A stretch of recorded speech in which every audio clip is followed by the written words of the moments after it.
Негизи bu жерде Кыргыздын жуулу көп болуп кетти да.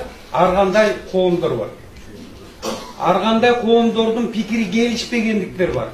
Жок, меники туура, сеники туура деп талаш тартыш болуп, биякта мен артында деле байкап атам, бу жер туура, тиги жер туура дебей, ошол уюмдардын чоңдору, билгилер, көсөмдөр келип, жаштар деп айтып кеттиңер, ушу жаштар менен чогуу кылып туруп, бир өзүбүздүн концепциясы жашыш керек го деп ойлойм. Себеп мындай болот. Салт — это не вписанный закон, биздин конституция.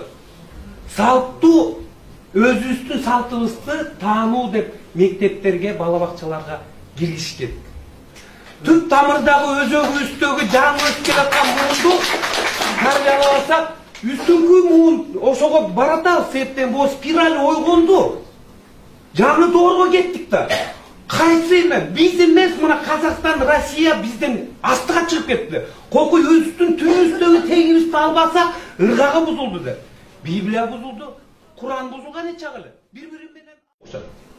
А эң таза бул теңирчилик. Теңирге эчтеке жетпейт. Мына акырып отуруп, мына астрономия, астрофизика, квантовая физикага апарып туруп такап келип отур. Ошон үчүн баягы улуш тартыш, мен кыйынмын, мен мага лидер болом дебей, кыргыз эл үчүн бир жакшы салым кошолуктагы балдарыбыз нугун, ыргагын, басыгын түз кылып, сөзү сак болсун деп туруп, ошо дагы кошумчалар болсо, мына Гүлзадага кошуп туруп, муну албаса канча деген балдар билими жок болгондуктан ошол жака барып бирөөсү чокунуп атса, бирөөсү намаз окулуп атат. Билими жоктугунан ушуга болуп чаржайып болуп кеттик да. Ошону баардыктан алып келиш керек. Жана байке айтып кеткендей, өлүп атканда тиги жаназага деген не туура эмес сөздөр сүйлөп. Мына мен арабча сүйлөгөн үчүн чуагажын коркуп атат. Ал туура эмес сөздөрдүн баардыктан кирсе, барака сакара демелер бирдемелер кошуп коюп атат. Өзүнүн тилибиз таза болсо, манасчыларыбыз көп болот. Тил таза эмес болсо, манас качып кетет. Манас тил бул жерге жана биз аномальный зона деген эмне үчүн келип атат? Ошон үчүн жанагы асман деген сөздү да туура айтып кетти. Негизи бүт технологиянын баардыгы асмандан келет. Ошолор подсказка бермейинче менде эле дегенге дагы ошого келген Менделеевдин таблицасы. Бардык ошо аянды чечмелеш үчүн билимдүү болуп жетиш керек. Ал алдан вариант менен келет биякта дагы. Адашуу жол менен аянды дагы аярма менен кылыш керек. Бардык маалымат келгенде трансформацияда. Трансформация мына көкө теңирден келет. Тияктан келип атат. Спиральда. Муну музыканын ыргагында жанакы теңирдин өзүстөр эле баштайт. Ар бир кишиде теңир берген. Суйлап, ошон үчүн кан деген сөз ошондон кетет. Тегиз карагыла деп. Ошон үчүн санжыра, жомокторубуз, биздин жанакы ата-бабаларыбыз айтып жүргөн нерсенин баары тең үйдө айтылып турса, биздин ошол үйдү тазалап, аруланып турабыз. Ошон үчүн мен айтат элем, мына бул жерде аксакалдар менден окумуштуулар мурун ушул жолго түшкөндөр.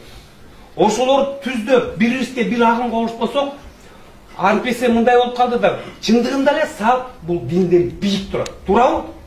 Мына бул жерде окумуштуулар турат, салт бийик турат. Эми айласынан мен өзүм көз карашым боюнча түшүп, өзүбүздүн элибиз чаржайып болуп кетпес үчүн ушуну алсак, анан дүйнөдөгү бүт аруу элдер, арист деп коелу. Бардык орус болобу, белорус болобу, тетиякта жүргөн жана Латвия, Эстония, тетиги Европадагылардын баардыгы ушул динге көчсө, анда биз жеңиш болот. Ордусу жана биз кеңесте айтып атпайбы, меки депчи. Мына Кыргызстан канча деген президентти тостун, биздин суубузду, кереметибизди, жерибизди көрүп алып, көзүнөн жаш агып атат. Туркменстандын президенти көзүнөн жаш акканын көрпөй, бул каяктагы Кудайдын дачасында жашайт турбайдын кереметинде деп атат.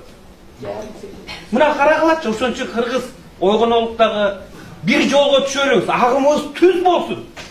Баккан оюбуз түз болсун. Басканыбыз оң болсун. Оң тарапта жакшылап, жакшы жолго түшөлүп, ак жалгасын дейм.